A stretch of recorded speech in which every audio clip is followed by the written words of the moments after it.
ബാലഗോകുലം ദക്ഷിണ കേരളത്തിന്റെ 51ാമത് സംസ്ഥാന വാർഷിക സമ്മേളനത്തിന് സമാപനം.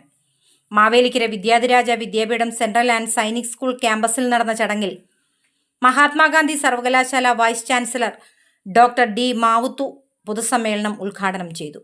Balagokulam Dakshina Keralam president doctor N Unnikrishnan അധ്യക്ഷത വഹിച്ചു. ബാലഗോകുലം ഏഷ്യയിലെ ഏറ്റവും വലിയ ബാലസാംസ്കാരിക പ്രസ്ഥാനങ്ങളിൽ ഒന്നാണെന്നും സനാതനധർമ്മത്തിന്റെ ശാശ്വത മൂല്യങ്ങളും ധാർമ്മികതയും പരസ്പര ബഹുമാനവും കുട്ടികളുടെ ജീവിതത്തിൽ പകർന്നു നൽകുന്നതിൽ നിർണായക പങ്കാണ് സംഘടന വഹിക്കുന്നതെന്നും ഡോക്ടർ മാവൂത്തു പറഞ്ഞു.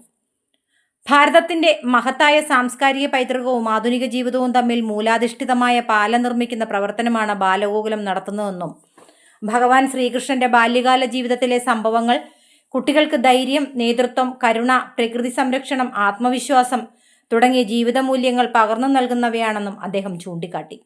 വിദ്യാഭ്യാസം വിവരശേഖരണത്തിൽ മാത്രം ഒതുങ്ങരുതെന്നും സാംസ്കാരിക മൂല്യങ്ങളോടുകൂടിയ വിദ്യാഭ്യാസമാണ് സമൂഹത്തിന് ആവശ്യമെന്നും വൈസ് ചാൻസലർ അഭിപ്രായപ്പെട്ടു.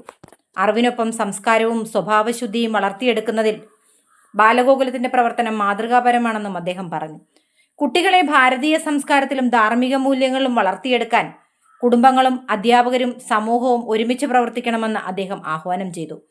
N Harindran, M N Sasidharan, B S Biju, doctor S Ravishankar, T G Ananthakrishnan, Meera Madhavi, advocate S Manikandan എന്നിവർ സംസാരിച്ചു.